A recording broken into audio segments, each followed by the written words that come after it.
Southeast indigents shun army recruitment, fails to meet quota.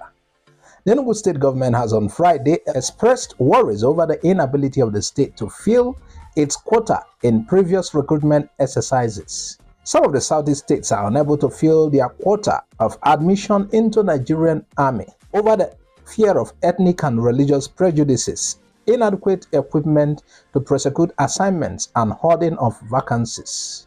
The government, while announcing the expected visit of a team from the Army headquarters to the state, urged Enugu youths to take advantage of the ongoing recruitment exercise to be enrolled into the Army.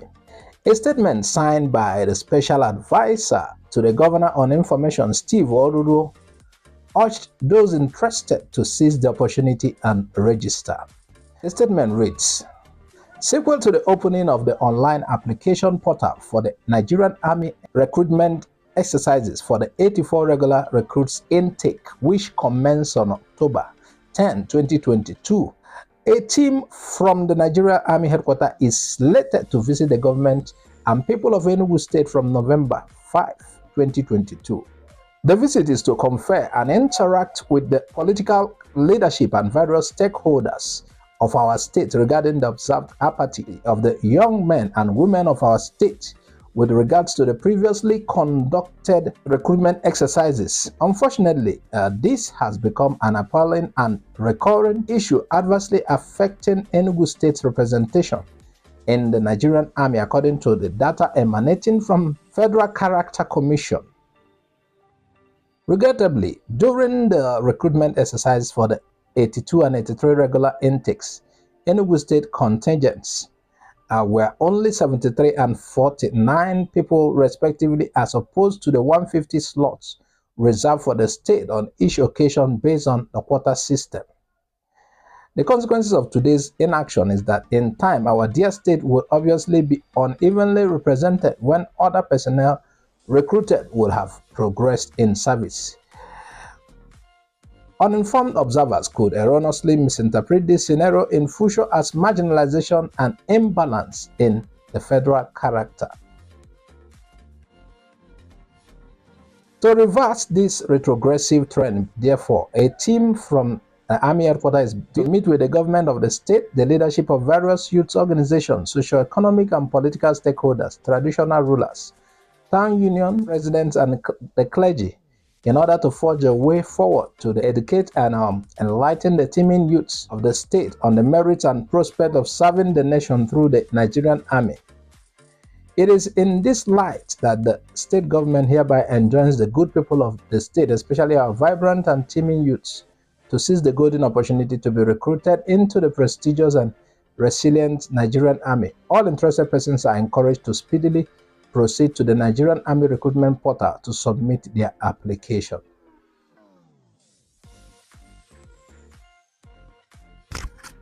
Do you notice what is happening here? There is this lackadaisical attitude of Ndi Igbo towards joining the army.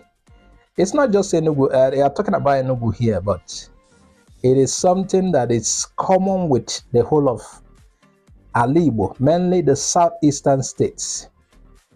And I think part of the reason is this desire to see Biafra come. And the other one is a lot of people feels certain things are wrong with the force. Regards the posting and the other things, regards the promotion too. And you know, people are judging by past antecedents. People doesn't want to, like, you know, when things were done by merit and not quota system. People are expecting things to be done by merit. For example, if you go to our schools, national schools admission, you realize certain part of the country gets recruitment with a smaller mark. Yes, they get admission with a smaller mark, while some other part of the country, like Southeast in particular, requires higher mark to get into same national unity schools. And in the future, we see things like even those who manage to go to school with a lower mark, lording over the ones that are more brilliant. So And it has been a case of not just quota system alone. There have been malpractices, and I think if these are not resolved, our people will still not get involved.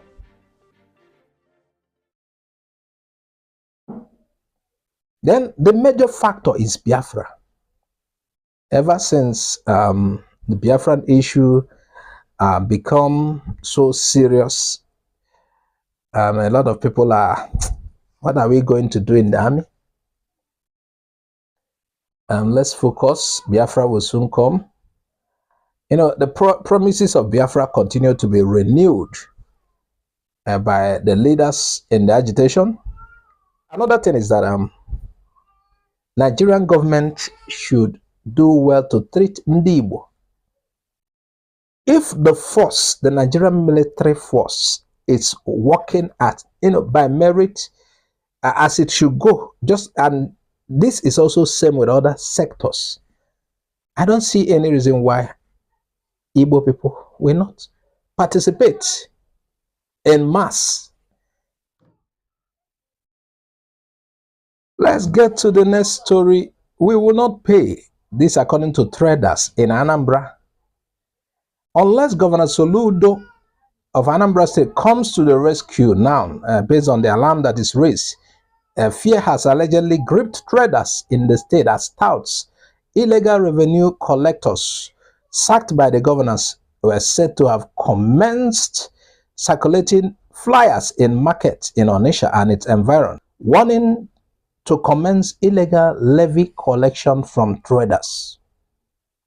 Reacting Sunday to the flyers, concerned traders through their chairman, Chief Gabriel Okeke, vowed that the traders would resist the payment, hinting that the flyers were being shared by sacked touts and illegal revenue collectors. They are sacked touts and illegal revenue collectors, and they return because the government is not serious with them.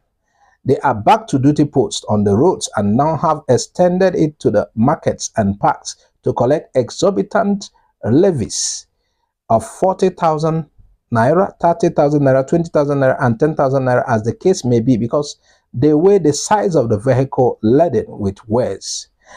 Last Wednesday, there would have been riots as they were sharing the flyers because the traders ordered them to get out of their markets. How can they storm the markets at this hardship to extort us? We can't allow them. This, according to a trader.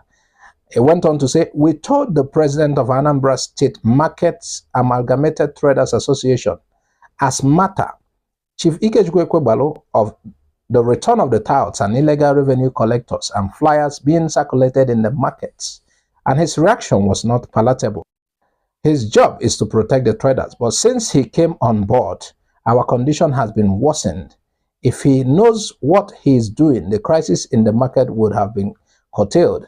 If not for the Commerce and Industry Commissioner, Honobina Ngonade, touts and illegal revenue collectors would have taken over the markets. As far as we are concerned, the ASMATA president is not representing us well, but his private pockets. He said discussion should be held with a view to having uniform revenue payment, but we disagreed with him because the state government has sacked touts and illegal revenue collectors in the state, he posited. Meanwhile, the aggrieved traders vowed to physically confront the suspected touts. If by Tuesday, as Monday is sit at home, this week they continue to circulate the flyers in the market. Well, to avoid a case of double taxation, the government should quickly act, because you don't expect these people to pay tax to government and then pay tax again to thugs that have been sacked already. And when traders complain of such, prompt attention should be given to this so that things will not go wrong. It is the duty of the government who sacked these thugs, Abueros, to take them out of the streets. It is not a one-time thing, it will be continuous. If you sack them, they return again. It's common for them to return again. So it's the duty of the government